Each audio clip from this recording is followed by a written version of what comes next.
like things are filling up here. Usually people sit keyboard side like they would in a tennis match. They want to see a particular, well, in a tennis match you don't have to worry about that, but in a piano concert, most people go keyboard side, and to the extreme right over there, they won't see the keyboard, but it's filling up because it's a nice capacity audience, which is very nice. I like to see that in Fresno. It's got good publicity, this concert, so that accounts for some of the full house here. Panning around, now going to the keyboard side. Oh, there's some seats there that are empty, that are by the, not by keyboard side. They'll probably be filling up soon. So it's a very successful concert so far in terms of number of people attending. It looks like we've filled up here. Everything's filled. It's a full house. This is great. For Fresno, that's usually sports fever driven. There's some culture here peeping through.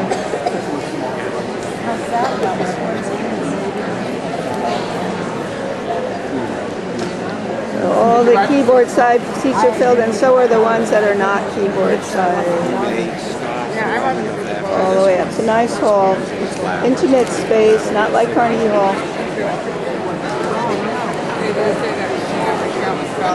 That's a Steinway piano, 9-footer. Here's Terry Barrett, and this is intermission time, and Terry's going over the piano a little to check that out. We got the unisons just right. The piano stay pretty much in tune, Terry, over the time. Terry's an outstanding tuner. He does interval ear tuning. One of the few techs that does ear tuning around here.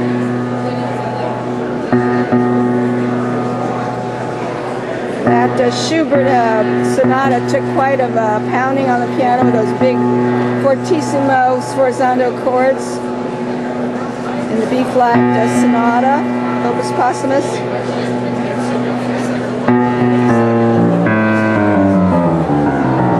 This isn't the Steinway that's in the Philharmonic, though, is it? It's a different one. Okay. She lives here. All right, thanks, Terry.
welcome to Fresno. Thank you. We're so happy to have Daniil Trifonov, who gave a just rip-roaring, incredible concert, and your B-flat Schubert was absolutely exquisite. Thank you. I just thought it was wonderful. Everything was wonderful. How does it feel to be in Fresno, in this part of the world? I came to California day before yesterday, and yesterday I played in Saratoga. Right. And then I came here to Fresno, and already tomorrow I have to go to Houston. But unfortunately, it's pity that it's only for one day I'm here, but so I cannot really see. Really understand, like our city. So yeah, I can't really see the city, but wonderful audience, great concert hall, and it's a pleasure to play. Let me ask you this, because you've played in Carnegie Hall, and I grew up in New York, and Carnegie Hall is so immense. What is the difference between playing in Carnegie Hall and a more intimate setting like this place you did tonight? Was there any difference in terms of how you feel like you're communicating with the audience versus being in New York in a big hall like that with huge, balconies and capacity? Does it feel different to perform in that space versus here? Of course, there are certain differences, and there is acoustical differences, and every piano in every concert hall is very individual. You have to find personal approach to every piano. Every case is different. Right. And you were saying that you play mostly the Hamburg Steinway in Russia. You've been playing the Hamburg Steinway versus the American New York Steinway. Well, no. I mean, I'm playing on American Steinway, on Hamburg Steinway, on Fazioli. I like a lot Italian piano maker. Oh, the Fazioli. Yeah. That's that one that has a very long piano. Oh, they have few models, but in Europe I often play on. And you like the Fazioli? In Japan, yeah. Oh, that's very interesting. It's very beautiful piano. Now, do you come from a musical family when you grow up? Did your parents play the piano, or? Yeah, all family. So you basically were surrounded by musicians. What influence did that have on your choosing the piano as your career, for your career? Well, when how I started, it was just at 5 years old. My parents sent me to art school, and they saw that music was progressing faster. Right. And I had a perfect pitch, so they thought that it is very reasonable to educate me just in the musical field, and then at the age of 9, I moved to Moscow, where I studied with Tatiana Zelikman, great. So it's the Moscow Conservatory? Moscow Gnesin School. Oh, the Knesset, it's called the Knesset? Gnesin, yeah, Gnesin School. Very interesting. And when I finished it, I came here to Cleveland. And so you studied with Babayan there at the Cleveland Institute of Music? Yeah, with Sergei Babayan. Very interesting. Is there a Russian school of piano playing that's with the singing tone as the underpinning of teaching of the Russian school of piano playing? Learning about always to phrase and sing like you're a singer at the piano? Is that the fundamental aspect of the Russian school of piano playing? Well, in Russian school there is, I would say, about each teacher's school. But every teacher has his own ideas, his own aspects, and his own approaches. For example, Sergei Babayan is a student of Leo Naumov and Vera Gornostaeva, who are both students of Heinrich Neuhaus, who was teacher of Richter. And so that the antecedents. Does Leshetitsky come into that picture at all? Leshetitsky. He's from the descendant of Leshetitsky coming down? No, or not? Leshetitsky, it is Yesipova, teacher in St. Petersburg. She was a student of Leshetitsky. What about Anton Rubinstein? Does he come into the picture at all? Anton Rubinstein, no? Anton Rubinstein? Probably not. No. Well, of course, there was interaction when Russian school was starting, but and it was with influence of a lot of European musicians. Now, you said that you were very intrigued by recordings of some of the pianists from the 20s or the turn of the century, and you mentioned some names that were contemporaries of Joseph Hoffman and those people, that you were very fascinated with their recordings. Are there any particular ones that you mentioned that were great influence on your playing? Also, when I was studying in Moscow, Tatiana Zelikman, she has a great collection of all kind of recordings, and she was giving me various recordings of pieces what I was playing, and I really was more and more fascinated with years by recordings of those great musicians of 20th century. Really like, going back, where you have like scratchy, like Schnabel and some of those people. Yeah. Arthur Schnabel with Beethoven and yes, so of course. Schnabel and Sofronitsky, Dino Lipati, Ignaz Friedman. Ignaz Friedman, of course, I know. But some of the names I wasn't familiar with. I'll have to look up some of the names you mentioned that go way back. How can one grow a repertoire when it has a tight, crowded concert schedule? Let's say you want to learn more repertoire. Is it hard to do when you have like a very intensified schedule of concerts? Well, you know, the schedule has to be built in a way that you have enough time to prepare a new program. Yes. And then a period with concerts. And then again, you have a break where you don't play at all and you just concentrate on learning. Right. Then again, play. So maybe in the beginning it can be difficult, but when you get used to the schedule, you can value the time. Right. More important Budget way. your time and Yeah. So You get used to it. Right.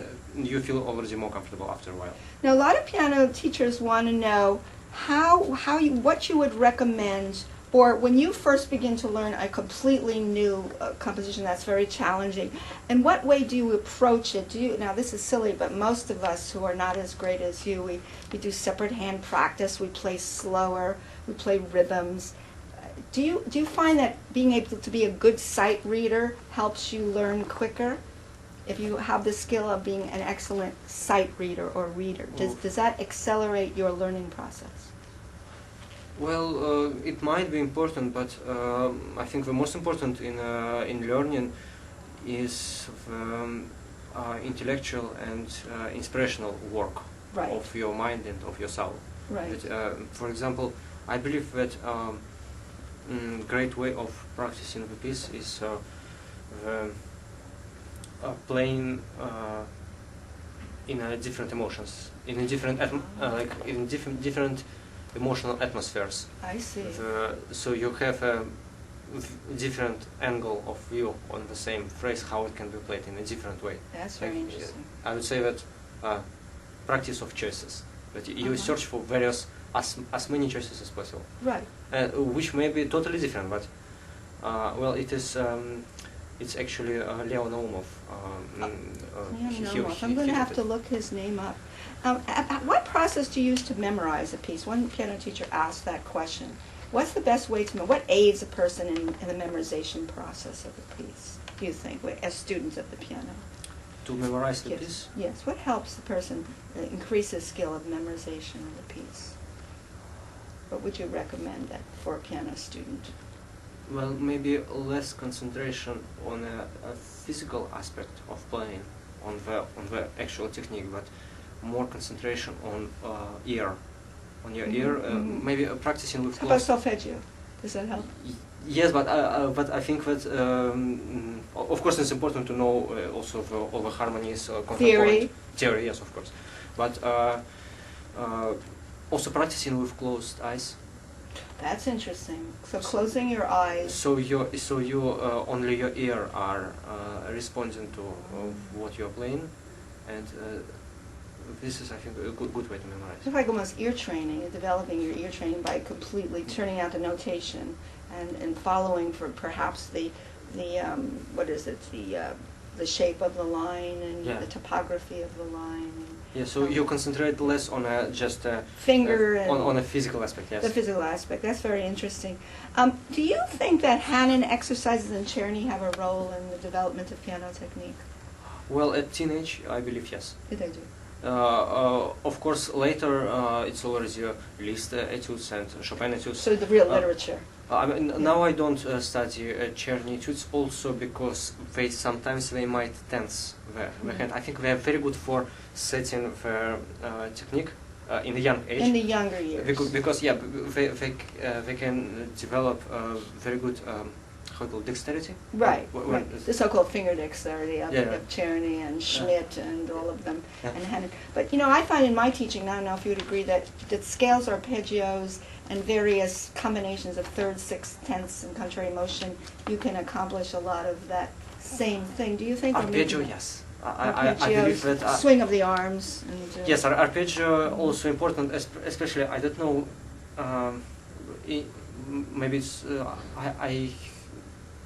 I don't know if it is popular here, but in Gnestin school, 11th arpeggios system. A certain system of arpeggios. I don't think I know that. Of a different. Okay. Could you show us? There is a tonic. Okay, the tonic. Then for example, on C note. Right. There is a major tonic. And then the minor, parallel minor. Parallel minors. Yeah. Then the sixth, Okay. major sixth, Okay. minor sixth. Uh-huh. Then major 4/6, Okay. minor 4/6. Minor 4/6. Then dominant. Dominant. I see that. Then 5. And that's a secondary dominant. Yeah, 5/6. It's just from the note of C. All kinds of chords. Then, I do that 3, with 4. one of my students. We do that. Oh, Yeah. great. And then 2, and Yes. then Diminished. diminished. Yeah. So it is 11th chord system and all. 11 chord system. Then, and then so 3 types of using of 11th. That is chord system. fascinating. Now, one more question, because I know I've asked you so many. And this is another teacher's question. She wants to know, if you taught a student in the first 6 months, beginner, what would you do with a very, very beginning student who, carte blanche, never took piano, maybe is 6 years old? What would be the approach? Is there a method book? Is there a 5-finger position routine for them? Do they do non-legato for a while? Do they do individual fingers? Is there a Russian approach to that? Well, Very, very beginning student? for me it would be very difficult to judge because Of course. I never taught yet. Right, I see. I don't teach now. But when I was very young, the ear training, I would say the most important in the beginning is development of Ear theory, solfege, and ear training. I like that. Theory, solfeggio, and ear training. Now, I noticed you use a lot of upper body weight. And you enlist the whole body, and you are very loose in your elbows. You have very supple wrists. You're conscious of that because you were trained, right, in that whole upper body kind of transfer of your weight into the keys? Well, it is already more when I'm now studying in Cleveland in Right. Sergei Babayan, Yeah. and he took a lot of attention on that aspect. Right, on the physical. Yeah, on the shoulders, especially when I started playing such repertoire as Tchaikovsky Concerto No. 1, and The big chords at the beginning. now I'm learning. Starting to learn Rachmaninoff Third Concerto. Yes. So and pieces we play also change a lot in our technique, in our even vision of music, vision of phrasing, vision of interpretation. Yes. So when I was preparing for Scriabin competition in Moscow, I was playing a lot of Scriabin. Right, of course. And it helped a lot in the Scriabin, for Scriabin music. And in Scriabin you have to take care a lot of sound when you just leave it up. Sustain, go up. Yeah, just leave it up. That sound sort of flies. Right, the sound flies. That's Yeah. wonderful expression. And in Chopin it's cantabile and rubato. So the musicians, I believe, we are always changing, depending on what repertoire we play. Now, how about the competition route? Is that something you think that all people who aspire to have big careers have to go through the competition loop or the competition route to get recognized and get booked for big, concerts all over the world? Is that something that's a necessary track for a pianist to win competitions these days, given the climate of the world these days with music and culture and everything else? To get recognized? It depends on the competition. If it's competition of a very top level, then Like yes. Tchaikovsky, of course.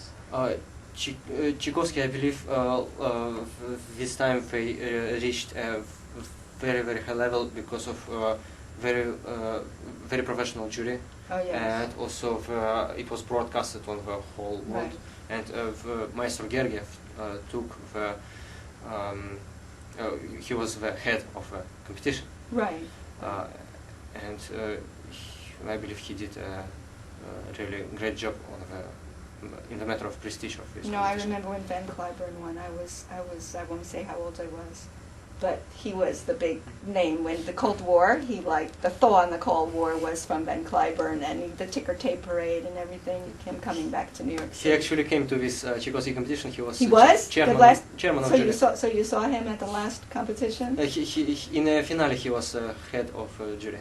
No, did you compete in the Clyburn international competition? I don't recall. No, I don't think you did. No, I compete only in Chopin, Rubinstein, and finally Tchaikovsky.